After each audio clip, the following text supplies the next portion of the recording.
Bienvenue à tous. Ce jeudi 5 septembre 2024 est un grand jour pour la Guinée, un repère important. En effet, au petit matin du 5 septembre 2021, les Guinéens et le monde entier se réveillaient au son de la fanfare militaire, annonçant que les forces de défense et de sécurité de Guinée venaient de prendre leurs responsabilités pour corriger la trajectoire du développement de la Guinée. Depuis cette mémorable matinée, la Guinée de la refondation est en marche.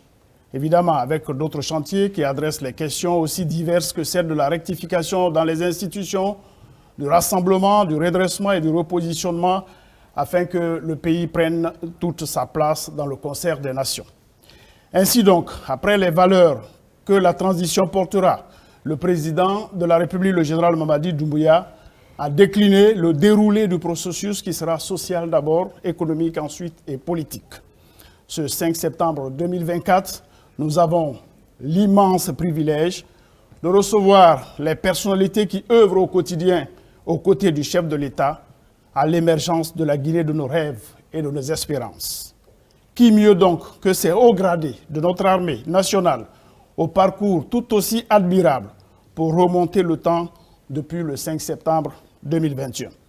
Ils sont donc avec nous, ils sont sur notre plateau, le plateau de la synergie avec l'URTERGUI, l'Union des radios et télévisions libres de Guinée et le ministère de l'Information et de la Communication, pour faire un point d'étape et tracer quelques perspectives. Nous avons le plaisir d'accueillir sur ce plateau le général Amara Kamara, ministre secrétaire général de la présidence de la République. Bonjour mon général. Bonjour directeur. Voilà. Général Yacouba Touré, chef d'état-major de l'armée de l'air. Bonjour mon général. Bonjour directeur, bonjour aux millions de Guinéens qui nous suivent à la télé et à la radio. Merci beaucoup. Général Moussa Kamara, directeur général des douanes. Bonjour mon général. Bonjour monsieur le directeur. Colonel Aminata Diallo, directrice générale de la Caisse nationale de prévoyance sociale. Bonjour mon colonel. Bonjour monsieur le directeur. Ouais. J'anime ce second plateau, avec ce deuxième plateau, pardon, avec des collègues et confrères. Abdallah de Kavi Média, bonjour Abdallah. Bonjour. Kateb Collier, PDG de Familia FM, bonjour Kateb. Bonjour, c'est Caleb Collier. Caleb Collier. Oui, tout à fait. Voilà, PDG de Familia FM. Bonjour. Oui, bonjour. Donc, bienvenue à tous dans ce plateau spécial. Le plateau spécial va commencer, chers confrères, et si vous êtes d'accord, on va d'abord donner la parole au CNRD pour essayer de planter un peu le décor, nous rafraîchir un peu les mémoires. Et ça, je voulais passer la parole au général Amara Kamara. Encore une fois, et merci directeur, merci aux nombreux téléspectateurs qui nous suivent ce matin. Je veux dire merci pour l'invitation faite au CNRD pour ce plateau qui marque les 3 ans de la prise de responsabilité des forces de défense et de sécurité. J'estime que l'occasion est opportune, également solennelle pour saluer celui qui aujourd'hui donne une partie de son patriotisme à les Guinéens, on veut nommer le général de corps d'armée Mamadi Doumbouya, mais également saluer tous les collègues du CNRD à l'intérieur du pays en mission, à Conakry, en opération, partout, qui trouvent aujourd'hui leur salut. Mais d'entrer aussi, profiter, saluer le ministère de l'Information et de la Communication qui a pris l'initiative de perpétuer cette tradition, bien entendu avec les journalistes, que ce soit en langue nationale, mais aussi en français, les techniciens qui tous les jours font de leur mieux pour donner l'information vraie à ces occasions-là à nos populations. Donc le 5 septembre 2021, comme vous le savez tous, reste une date très symbolique désormais dans l'histoire de notre pays. Et l'histoire retiendra que c'est ce jour-là que des fils du pays, des forces de défense et de sécurité ont pris leurs responsabilités pour éviter à notre pays de basculer. D'accord, mais il faut aussi reconnaître que cette prise de responsabilité s'est faite avec le sacrifice de quelques dignes fils du pays qui ont donné de leur sang pour qu'aujourd'hui arrive. Donc à ces occasions, nous voulons profiter, saluer leur mémoire, prier Dieu pour le repos de leur âme, que la terre de Guinée qu'ils ont tant aimé et servi soit légère. Et c'est ce qui fait aussi que ce ne sont pas que des moments de festivité pour nous, c'est des moments de compassion À côté des compassions, c'est aussi des moments de prière. Nous profitons de ces jours-là pour organiser des prières, non seulement pour ces héros-là, mais pour la nation, mais également pour notre cher président, et pour que Dieu continue à l'éclairer davantage. Ceci dit, puisque nous sommes sur le plateau 3 ans après, c'est avec beaucoup d'honneur, avec beaucoup de fierté, que le CNRD se place devant vous aujourd'hui pour répondre à vos questions. Et le CNRD et son président, depuis 3 ans, continuent à faire du mieux qu'ils peuvent tous les jours pour éradiquer la Guinée des maux qui, hier, gangrenaient notre vie. Et au-delà de ces actions symboliques, de beaucoup d'actions de gouvernance, de beaucoup d'actions pour l'amélioration des conditions socio-économiques, politiques, culturelles, mais également éducatives du pays, se font et tous les jours. Des résultats sont aujourd'hui perceptibles sur le terrain, grâce non seulement à l'adhésion, mais aussi au soutien des braves fils du pays qui adhèrent pleinement à cette refondation, mais aussi à l'accompagnement des organisations, mais également les pays amis de la Guinée. Donc ces plateaux sont des occasions pour nous, effectivement, de pouvoir placer ces mots d'introduction aujourd'hui, tout en nous prêtant à vos questions. On vous remercie. Merci beaucoup, mon général. Je voulais commencer par Kaby Media Abdallah. Voilà, la prochaine question. Évidemment, merci. Le général l'a rappelé. Le 5 septembre 2021, l'armée a pris ses responsabilités vis-à-vis d'un certain nombre de questions ou de mots. Vous vous êtes penché sur le volet social, économique et politique. Aujourd'hui, en quelques mots, est-ce que vous pouvez dresser un bilan à mi-parcours?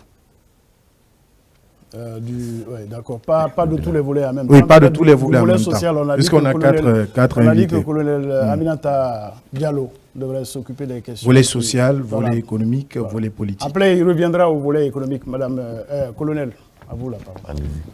Merci de m'avoir donné la parole. Pour ce qui est du volet social, le président de la République, le général de corps d'armée Madi Doumbouya, a fait du volet social un de ses axes prioritaires, au fait. Parce que vous savez, aujourd'hui, la transition repose sur 3 axes, le social, l'économie et la politique. Donc, pour ce qui est du volet social, je vais tout d'abord vous parler du volet de la santé.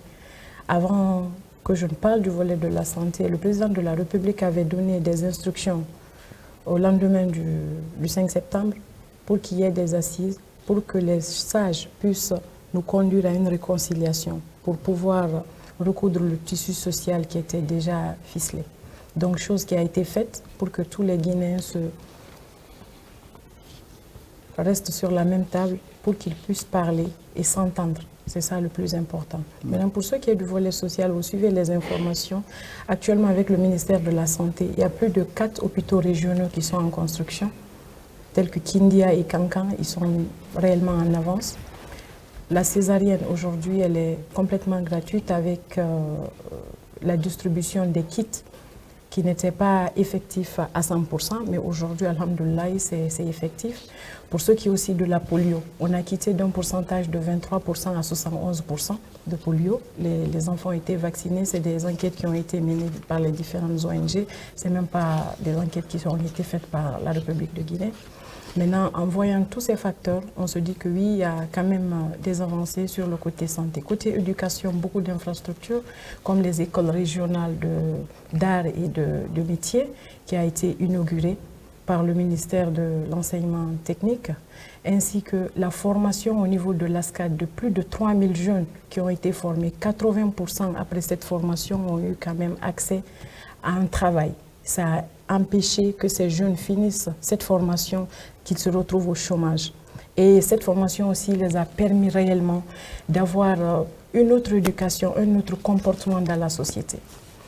Maintenant, ainsi l'ASCAD, et puis il y a eu l'amélioration aussi des bourses d'études, et aussi il y a eu aussi des créations pour des bourses pour l'excellence, c'est-à-dire les élèves vraiment qui se sont décernés, qui se sont distingués parmi tant d'autres. Après ce volet-là, en parlant aussi du volet de la protection sociale, aujourd'hui, vous n'êtes pas sans savoir que tant au niveau de la Caisse, tant au niveau de la Caisse nationale de prévoyance sociale, de la Caisse nationale de sécurité sociale, il y a eu beaucoup d'améliorations. Ils ont revalorisé les pensions au niveau de la CNSS et aujourd'hui, le paiement se fait mensuellement. Pour ce qui est de la Caisse nationale de prévoyance sociale, le président a ordonné qu'il y ait une revalorisation, non seulement sur les salaires des fonctionnaires, aussi au niveau des pensions. Donc, il y a eu 2 revalorisations depuis qu'il est là. La 3e revalorisation se fera au mois de décembre. En outre, il y a aussi la prise en charge médicale qui touche aujourd'hui plus de 150 000 fonctionnaires. C'est-à-dire les fonctionnaires et les retraités sont couverts à 80% par l'État et 20% qui est considéré comme ticket modérateur de l'assuré. Donc c'est une première en République de Guinée et là c'est réellement effectif. Pour ce qui est de la fonction publique. Voilà, de la fonction publique, il y a eu aussi un recrutement de ces jeunes. Vous savez qu'il y a eu des milliers de jeunes quand même qui se sont apprêtés en jeu pour faire un concours et ça s'est bien passé dans les règles de l'art. Ça a été suivi réellement avec un engouement total parce qu'il y avait des milliers qui ont eu à postuler. Et aussi, il y a eu beaucoup d'admis, alhamdoulilah. Et sur le volet toujours social, en parlant de l'Agnès, ils sont là, ils font d'excellent travail, un excellent travail. 60 000 foyers sont touchés par leur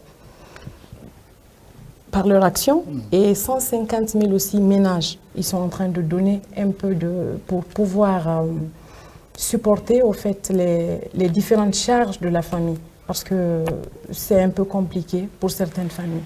Le fonds d'indigence est là. Plus de 4 000 personnes ont été prises en charge par le fonds d'indigence. C'est une première. Ils font des distributions de denrées et de non-vivres aussi pour les personnes qui sont indigentes. Donc, toutes ces actions-là ont été prises réellement. C'est pour le bien-être de la population guinéenne, pour que cette population-là puisse savoir que le pouvoir est avec eux. Donc, toutes ces actions, ça rentre réellement dans la ligne directrice de Monsieur le Président de la République.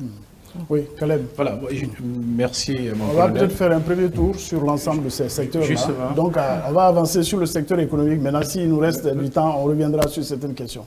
Voilà, moi, je vais direct d'abord sur le plan politique et puis je vais bon, allez-y. avec une question sociale. Les questions politiques, c'est le général Touré. Le général Amara, voilà, justement. Non, ils vont se compléter. Général Touré, il y a 3 ans, voilà. vous avez accédé aux hautes responsabilités dans notre pays, vous avez fait des promesses à la nation. Aujourd'hui, il n'y a pas longtemps que nous avons suivi la publication de l'avant-projet de constitution qui fait couler beaucoup d'encre dans la cité. Moi, ma question, qui est la préoccupation très souvent de mes auditeurs, et que je voudrais que vous soyez un peu catégorique là-dessus, quel est l'état aujourd'hui de cet avant-projet par rapport à un article qui parle de la candidature éventuelle des différents membres du CNRD. Est-ce qu'aujourd'hui on peut être catégorique? Donc ça c'est ma question. Il n'y a pas d'article sur la candidature des membres du CNRD. Non, il n'y a pas d'article qui est interdit. Voilà, justement, j'ai été clair par rapport à ça. Donc, par rapport au volet social, mon colonel, vous avez parlé de la gratuité de la césarienne. C'est une très bonne chose. Avant vous, la promesse a été faite, mais actuellement, et je suis même témoin, ce n'est pas bien suivi. Qu'est-ce que vous faites pour le suivi sur le terrain? Parce qu'on dit que la césarienne est gratuite, pas plus tard qu'hier. J'en parlais avec des gens, j'étais à leur clinique, publique bien sûr, donc, mais ils me disent, oui, c'est gratuit. Ils ont dit, mais il n'y a rien. Il n'y a rien ici, il faut faire appel à l'anesthésiste, il faut faire appel à ceci ou cela, il faut tel médicament. On dit que c'est gratuit, mais on ne nous donne rien. Donc, qu'est-ce que vous faites pour que cette gratuité soit vraiment effective?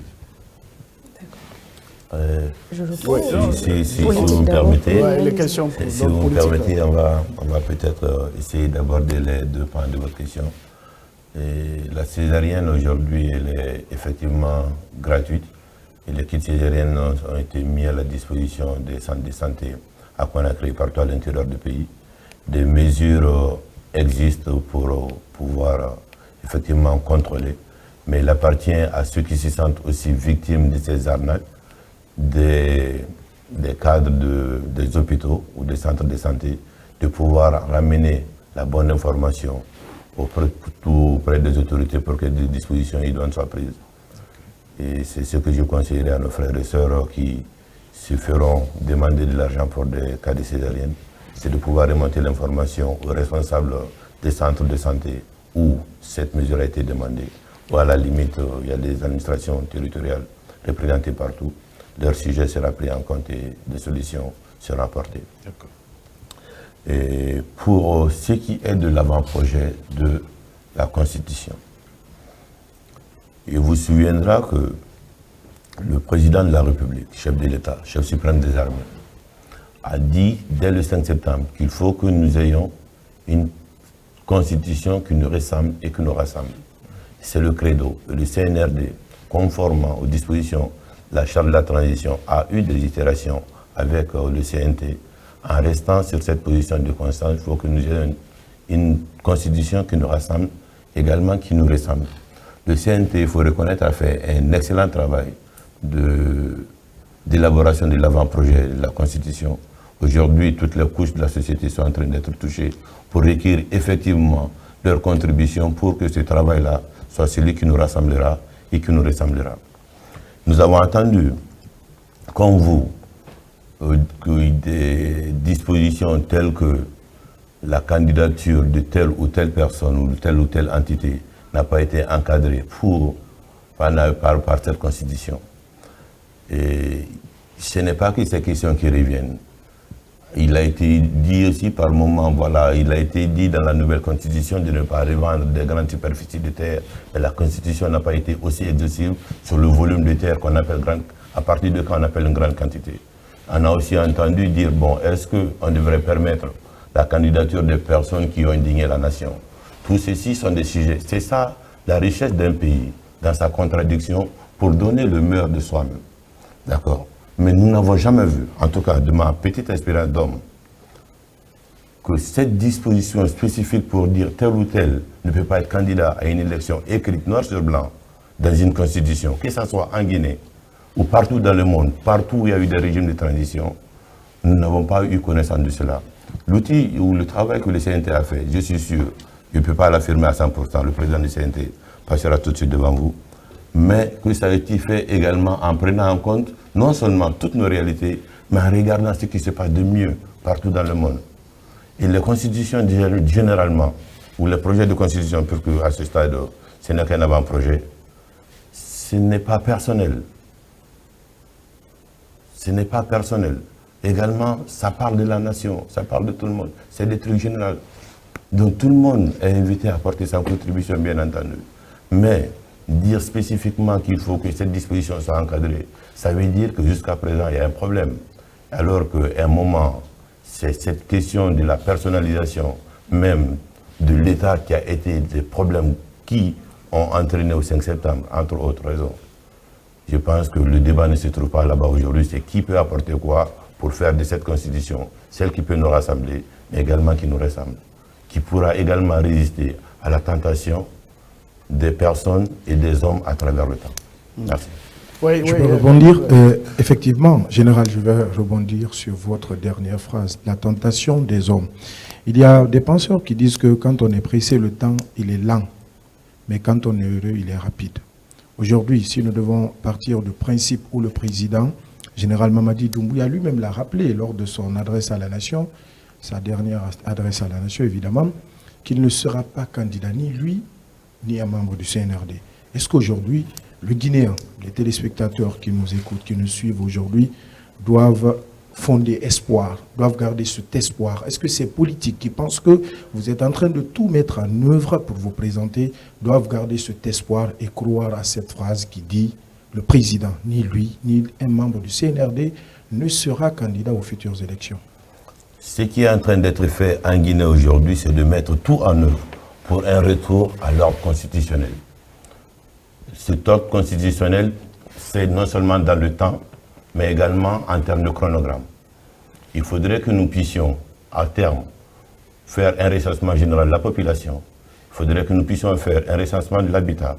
Il faudrait que nous puissions faire un recensement administratif à vocation d'état civil. Il faudrait que le fichier électoral puisse être tiré de ce recensement administratif. Il faudrait également qu'une constitution soit écrite il faudrait un scrutin référendaire, il faudrait que les textes de loi, et les textes et les lois organiques soient rédigés, il faudrait qu'il y ait des élections locales, également des élections législatives. Il faudrait que tout ce qu'il y a comme institution issue de la nouvelle constitution soit installé. Il faudrait que des élections présidentielles soient organisées en Guinée. En temps, en heure, en moins, c'est trop lourd. Il faudrait que nous puissions, à ce stade en Guinée, être focus sur comment nous faisons pour que tout ça là soit mis en place. Hier, dans le chronogramme que la Guinée, les autorités de la transition avaient présenté, nous avons estimé que nous étions en mesure de faire une transition à 39 mois. Quand nous avons sorti ce document, on a fait une consultation avec l'organe législatif du pays qui a estimé que c'était faisable en 36 mois. De ces 36 mois, la CEDEAO est venue avec nous. On s'est assis pour dire, bon voilà, il y a certaines choses que nous pouvons faire ensemble, écourter, à condition qu'on vous donne les moyens. Depuis ce jour, la Guinée s'est engagée clairement avec la CEDEAO dans un compromis dynamique à aller vers une sortie de transition dans un temps de 24 mois, à condition que quelques moyens puissent être mis à la disposition de la Guinée. Mais depuis cette date aussi, bien entendu, jusqu'à aujourd'hui, il faut quand même avoir l'honnêteté de dire qu'on s'est retrouvé en parent pauvre et que tous les moyens, tout le travail qui est en train d'être fait pour un retour normal à l'ordre constitutionnel, c'est porté et financé essentiellement par la Guinée. Il n'y a que récemment, nous avons reçu un courrier pour dire que des équipes d'évaluation de la CEDEAO viendront voir, pour faire le point avec la Guinée, voir comment ils peuvent apporter leur contribution pour un retour à l'ordre constitutionnel. Je crois que la mission elle est prévue dans l'intervalle du 22 au 27 septembre. Qu'on soit beaucoup plus focus sur ce qui est un travail de fond, un travail proprement fait pour que la transition soit une réussite, afin d'éviter l'éternel recommencement. C'est ça la préoccupation essentielle aujourd'hui des autorités de la transition. Le sujet n'est pas un sujet de personne. Je vous remercie. Voilà, moi je voulais, avec votre permission, je voulais revenir au général Touré. Général Touré, on a constaté aussi, dans les aspects politiques, on a constaté aussi que le dialogue politique a été momentanément suspendu. D'abord, les résultats du premier dialogue sont restés très mitigés dans l'opinion. Qu'est-ce qu'on fait aujourd'hui pour que ce dialogue puisse reprendre et sur de nouvelles bases, vu aussi que certains acteurs majeurs de ce dialogue politique qu'on a connu en Guinée ne sont pas aujourd'hui en droit peut-être de participer à ce processus. Il faut savoir que l'aspect politique est le troisième axe d'effort, n'est-ce pas, du CNAD pour la conduite de cette transition. Et sur ce plan, dès le 5 septembre, le chef de l'État a prôné d'abord les consultations nationales afin d'inviter toutes les couches, toutes les forces vives de la nation pour les demander qu'est-ce qu'ils pensent, qu'est-ce qu'ils proposent pour la conduite d'une transition apaisée et qui, au sorti, sera à la satisfaction de tous les Guinéens. Et de ces consultations nationales, il y a eu d'abord la charte qui a mis en place des institutions qui doivent conduire la transition et parmi lesquelles le CNT. Aujourd'hui, des échanges se font. Nous sommes en train de mener un dialogue interguinéen inclusif et qui fait appel à toutes les couches sociales. Même s'il y a eu des réticences, nous restons dans la démarche, n'est-ce pas, de participation. Les indicateurs sont clairs aujourd'hui, les indicateurs de gouvernance, qui disent que, primo, il faut assurer la sécurité. Qui parle de sécurité parle d'état de droit, et qui parle de sécurité, n'est-ce pas, des biens, mais aussi de redevabilité. Aujourd'hui, ça se voit clairement. Et tout cela, ça rentre dans le cadre de la gouvernance. L'autre partie, n'est-ce pas, de la bonne gouvernance et la politique, c'est aussi la participation. Et c'est là où je rebondis sur ce que vous venez de dire. L'invitation a été faite à toutes les couches sociales, que ce soit les forces politiques, que ce soit la société civile. L'invitation a été faite à tous les niveaux, afin que nous nous assions autour de la table, parce que rien ne peut se régler sans le dialogue, sans la participation. Et c'est ce qui prône, n'est-ce pas, le CNRD. Est-ce que vous dites aujourd'hui à M. Sidya Touré, par exemple, qui n'a à ce que je sache, qui n'a pas d'inquiétude avec la justice, est-ce que vous pouvez lui dire aujourd'hui, regardez la caméra, ici, là, pour lui dire, M. Sidia Touré, vous pouvez venir participer à un dialogue politique, M. Selou, Dalé Diallo, si vous n'avez pas de soucis économiques, vous pouvez regarder cette caméra pour lui dire qu'il est le bienvenu en Guinée pour participer au dialogue politique. Nous prenons... Et il sera complété, bien sûr, vous pouvez compléter. Nous essayons de prôner, n'est-ce pas, la liberté de toutes les institutions dans leurs actions. Nous ne pouvons pas interférer, n'est-ce pas, dans ce que la justice fait. Si des individus ont des comptes avec la justice, cela relève du cas de la justice de gérer cela. Mais nous, en ce qui nous concerne, nous tendons la main à tous les Guinéens, de tous bords, à la fois de l'intérieur comme de la diaspora, pour venir, pour qu'ensemble on puisse construire une Guinée et refonder, n'est-ce pas, de faire en sorte que, au terme de la transition, les institutions qui seront là, qui soient intemporelles et aussi qui soient à l'épreuve, n'est-ce pas, des tentations des individus pour essayer de les manipuler à leur propre fin. Oui, Général, vous vouliez ajouter, Général Amrab? Non, je voulais juste faire un rappel à travers le temps qu'avant même que les dialogues ne soient initiés, à l'époque, c'est le Premier ministre Bernard Gomou qui a mené le bateau en se déplaçant personnellement ou en se rendant au siège de toutes les formations politiques de coalition dans ce pays, en les invitant à ce dialogue. Bien entendu, la grande majorité a accepté de venir autour de la table du dialogue. Et une bonne partie également a décidé de ne pas participer au dialogue parce qu'ils ont estimé que pour venir parler entre Guinéens, il fallait faire des préalables. Nous ne sommes pas à ce stade-là aujourd'hui. Ce qui intéresse, et d'ailleurs c'était même les conclusions qui ont été rendues à l'issue de ce travail-là, que la participation, ce dialogue il restait ouvert et que la participation de tout le monde était encore requise. Bien entendu, ce qui est bon, ce qui est souhaité, c'est ça le credo des autorités, la transition, c'est d'aller vers une transition apaisée qui fait appel à toutes les composantes du pays pour que le chemin de Guinée soit tracé par les Guinéens et pour la Guinée. Voilà. Le général Amara reviendra. Moi, je souhaite qu'on pose une question économique, d'ordre économique, parce que la transition est aussi économique. On s'est longtemps appesanti.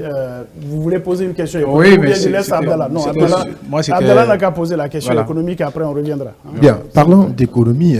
Je pense, si j'ai bonne mémoire, au niveau... Lors de la synergie de l'an 1, le directeur des douanes avait donné les statistiques aujourd'hui quant à la mobilisation des fonds au niveau des douanes. Aujourd'hui, qu'en est-il pour, en tout cas, essayer d'éclairer la lanterne des uns et des autres, surtout des populations? Parce que à la fin de l'année, le président avait parlé d'économie résiliente. Je vous remercie. Je commencerai par dire que le CNRD a hérité d'une situation économique complexe. Résultat de la mauvaise gestion des finances publiques. Et depuis l'avènement du CNRD, conformément aux orientations de M. le Président de la République, des réformes ont été engagées. Je ne parlerai pas uniquement de la douane, de façon générale.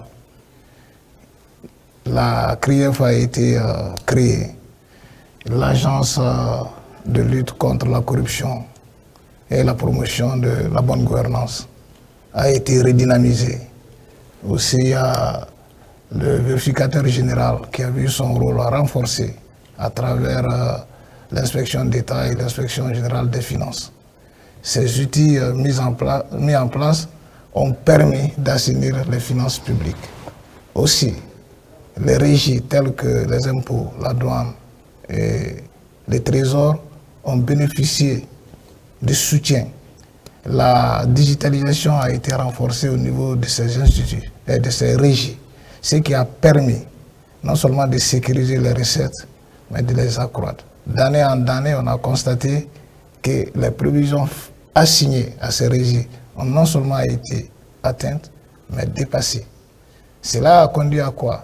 Je crois qu'il s'agisse d'aspects politiques et sociaux, ce qui est très visible aujourd'hui pour le citoyen lambda, ce sont les réalisations sur le plan économique. Ça se passe de commentaires. En 3 ans, le CNRD et le gouvernement ont réussi à faire plus de 2000 km de route. Des échangeurs ont été construits, des ponts également ont été construits. Et tout ça essentiellement sur les recettes intérieures. D'autres résultats ont été acquis, qui sont palpables. Aujourd'hui, tout le monde reconnaît la résistance du franc guinéen face aux devises étrangères. Ça, c'est le résultat d'une politique menée au niveau de la Banque centrale, bien sûr toujours conformément aux orientations du CNRD. On n'est pas aussi sans savoir que des efforts considérables ont été faits pour réduire le volume d'importation des denrées de première nécessité par la mécanisation et la modernisation de l'agriculture. L'État a fait beaucoup d'efforts dans ce sens. Aussi, nous savons que l'État a mis des mécanismes en place pour le retour des recettes minières. Ces recettes-là sont en devises et ce qui vient conforter la réserve de devises dans notre pays. Tout ça concourt à maîtriser l'inflation dans le pays, ce qui a bien entendu un impact sur le coût de la vie. Maintenant, pour revenir un peu au niveau de l'administration des douanes, conformément aux orientations de M. le Président de la République, il nous a été instruit de prendre toutes les dispositions pour l'opérationnalisation du port autonome de Conakry 24 heures sur 24, ce qui est devenu une réalité. Vous pouvez être livré, même à 4 heures du matin, vous pouvez enlever votre conteneur au niveau du port autonome de Conakry. Ce qui a eu un impact sur les recettes. C'est dire que si c'est normalement, je prends un exemple, 30 conteneurs qui devaient sortir, si on ne travaillait que la journée, on se retrouve à la fin du mois à 35 voire à 37. Donc, des recettes qui devaient être faites le mois à venir se retrouvent dans le mois en cours. Tout ça, sont des mécanismes qui ont permis de conforter les recettes au niveau de l'administration des douanes. Parlant des impôts, ils ont reçu récemment un nouveau logiciel qu'ils appellent SAFIC 2 qui permet aux contribuables depuis leur bureau de se connecter, de faire des déclarations d'impôts à payer. Voilà quelques dispositions concrètes prises qui ont permis la réalisation de ces travaux. Et en termes de chiffres, monsieur le directeur, oui. Que devons-nous retenir aujourd'hui sur l'année 2023-2024? Est-ce qu'on peut retenir un chiffre en termes de recettes? En termes de recettes, les prévisions pour la douane pour l'année 2024 est de 10 500 millions. Et avec le soutien du gouvernement, je puis dire sans risque de me tromper, qu'on a espoir de faire un minimum de 11 000 milliards. Donc, c'est sûr que nous dépasserons en fin d'année les recettes qui ont été assignées à l'administration des douanes. Il en est de même au niveau des impôts où des efforts importants ont été faits. C'est vrai, il y a toujours des efforts à faire, mais les prévisions des impôts cette année dépassent même celles assignées à l'administration des douanes. Ce qui est normal, parce que dans la zone CEDEAO, on est en train de donner plus de poids aux recettes intérieures par rapport aux recettes de porte, avec les conventions signées par certains pays et partenaires et aussi conformément aussi au cadre de la CEDEAO. Merci. Oui, Caleb. Voilà, justement, une mini question par rapport à l'économie. Ouais. C'est vrai qu'aujourd'hui, notre monnaie résiste, il y a une certaine stabilité, mais en termes de macroéconomique. Mais si on vient au niveau de la microéconomie, vous avez dit que ça reflète sur le niveau, mais je ne suis pas tellement d'accord avec ça, parce qu'au niveau de la population, ça crie un peu. Donc moi, ma question, qu'est-ce qui peut être fait aujourd'hui pour que directement, les populations soient impactées par cette performance macroéconomique au niveau de la stabilisation de notre monnaie? Il y a une mesure qui a été prise récemment allant dans le sens de renforcer les investisseurs locaux. Et la haute autorité a instruit le pôle économique de prendre toutes les dispositions pour payer la dette intérieure à hauteur d'environ 5 000 milliards. Et ce qui va permettre donc à nos entreprises non seulement d'achever certains travaux qui sont en cours, et en même temps de recruter de la main-d'œuvre. Ça déjà, c'est une façon de lutter contre la pauvreté. S'agissant du panier de la ménagère, je ne vais pas avancer des chiffres sur les efforts que le gouvernement continue de faire en réduisant. Vous pouvez vous renseigner, vous êtes des journalistes. Le sac de riz coûte moins cher en Guinée que partout dans la sous-région. Vous pouvez vérifier ces informations. Et ça, c'est grâce à la politique mise en place par le gouvernement. Donc des mesures sont encore envisagées qui sont dans les perspectives pour essayer de soutenir les ménages pour la scolarisation de la jeunesse, des enfants, pour être précis. Okay. Mon général, moi, ma dernière question par rapport à la sécurité. Donc aujourd'hui, on assiste à des assassinats, des disparitions. Qu'est-ce que le CNRD fait aujourd'hui pour que ça puisse cesser? Parce que tout ce qu'on dit, l'économie, pour qu'il y ait la paix, la stabilité, c'est quand il y a le soubassement qu'il y a la sécurité. Parce que le monde des affaires n'aime pas très souvent l'instabilité sécuritaire. Qu'est-ce que vous faites aujourd'hui pour juguler tout cela? Après, je veux que sur ce point spécifique, la Guinée ne soit pas spécifiquement indexée. Assassinats, disparitions, il y en a dans tous les pays du monde au quotidien. C'est le travail des forces de défense et de sécurité de veiller tous les jours à ce que les populations et les biens soient sécurisés. Nous le faisons tous les jours au quotidien. Ce qui est remarquable qu'il faut saluer aujourd'hui, c'est tout ce qui est entraînement, formation et équipement dans les forces armées. Depuis l'avènement du CNRD, le credo des autorités de transition, c'est d'avoir une armée équipée, formée et entraînée pour répondre aux besoins effectivement de sécurité, mais également de défense, des intérêts vitaux de notre pays, mais également de notre territoire de façon globale. Des cas d'insécurité, il y en a, les forces de sécurité, notamment la gendarmerie et la police, sont à pied d'œuvre tous les jours pour faire beaucoup d'actions sur le terrain. À côté de ça, il y a également beaucoup d'autres actions qui permettent de neutraliser beaucoup de délinquants par-ci et par-là. Souvent, c'est montré à la télé. Il y a des fois, il n'y a pas de communication dessus, mais tous les jours, il y a des actions remarquables que nos forces de sécurité quand même font sur le terrain, qu'il faut saluer aujourd'hui. Des disparitions, il y en a dans tous les pays du monde tous les jours. Des cas d'assassinat, il y en a dans tous les pays du monde. Et en termes de classement, je ne pense pas que nous soyons les pays les moins classés en termes de sécurité. Est-ce qu'il faut s'attendre au retour des PA que vous avez démantelé à votre arrivée? Je parle du CNRD. Les PA... Les postes avancés. Je ne souhaiterais pas rentrer dans l'opérationnel ici. Oui, tout à fait. Mais ce que nous voulons ici célébrer, c'est vraiment nos frères et sœurs décédés, mais également saluer le travail remarquable qui est en train d'être fait par le président du CNRD. Voilà. Mon général, il y a aussi une autre question, un peu d'ordre politique, c'est par rapport au prochain référendum. Hein. Vous-même, vous avez décliné tout à l'heure tout le process, en tout cas qui doit conduire aux dernières élections, c'est-à-dire l'élection présidentielle. Mais de plus en plus dans l'opinion, on se demande si vraiment, tel que le président de la République l'avait annoncé, pour dire que le référendum se tiendrait à la fin de l'année 2024, est-ce qu'aujourd'hui vous confirmez, vous avez quelqu'un qui travaille dans les ressources publiques de l'État, est-ce que vous pouvez assurer que tout est mis en œuvre pour que cette question-là soit réglée? Il faut savoir que la démarche d'adoption de la Constitution répond à tout un processus.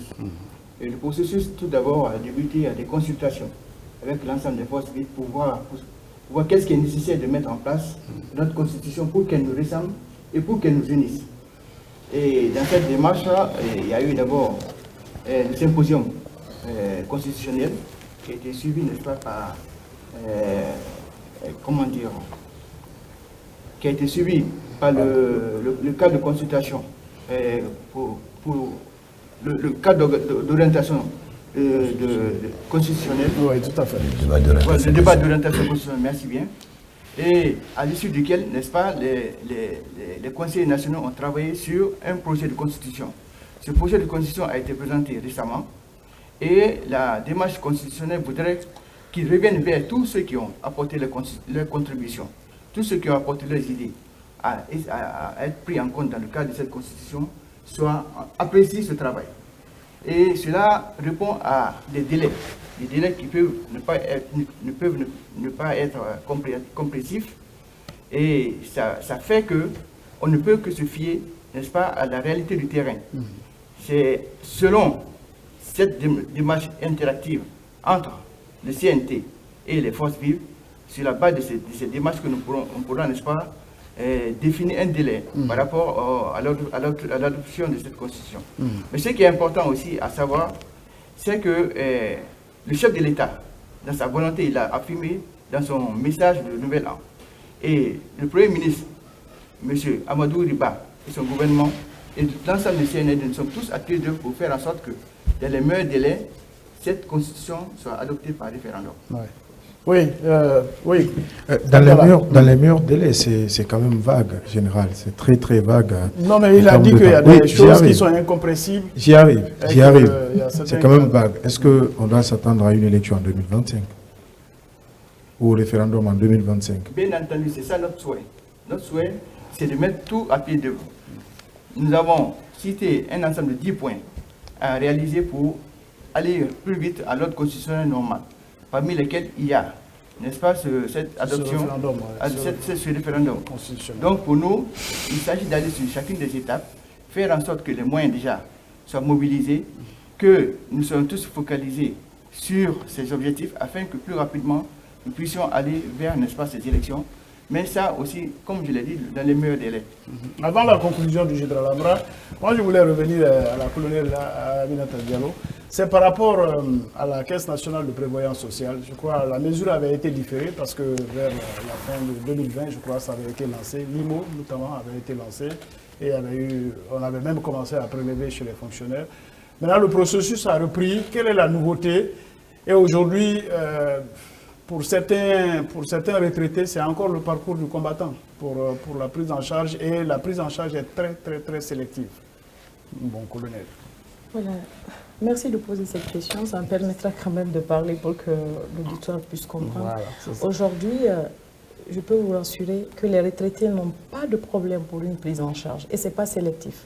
Depuis que le CNRD est là, il y a un contrôle médical qui décide de l'évacuation ou de la prise en charge médicale de ces retraités. Avant, il n'y avait pas de prise en charge, avant même qu'ils ne commencent à cotiser. C'est avec l'arrivée du CNRD qu'on s'est dit que c'est des personnes âgées, on devait les prendre en charge. Aujourd'hui, on les prend en charge localement. Maintenant, depuis le 1er août, aujourd'hui, lorsqu'un retraité est malade ou un fonctionnaire, il suffit juste d'aller dans les hôpitaux. Les hôpitaux, bien sûr, conventionnés ou les différents CMC. Une fois que tu seras là-bas, il y a des pièces à fournir. C'est très facile, on ne passe même plus par la Caisse nationale de prévoyance sociale pour dire qu'il faut qu'on te prenne en charge. Ça, c'est depuis le 1er août, ça n'existe plus. On va directement dans les hôpitaux et vous êtes pris en charge. Et pour côté pension aussi, je pense que si vous renseignez bien l'actualité, ils ne souffrent plus. Là, aujourd'hui, ils sont contents parce qu'il y a eu beaucoup de révalorisation, non seulement sur les pensions, et une prise en charge aussi de 80%, c'est une première en Guinée. Je pense que c'est une action phare du CNRD qui n'a jamais existé. Avant, on prélevait les gens, mais les partenaires sociaux n'étaient pas ensemble, au fait. C'est avec l'arrivée du CNRD qu'ils se sont donné la main. Ils ont signé un protocole d'accord, bien sûr, avec le gouvernement. C'est suite à ce protocole d'accord que la mesure a été prise et que c'est rentré en vigueur depuis le 1er août. Ouais. Voilà. Oui, est-ce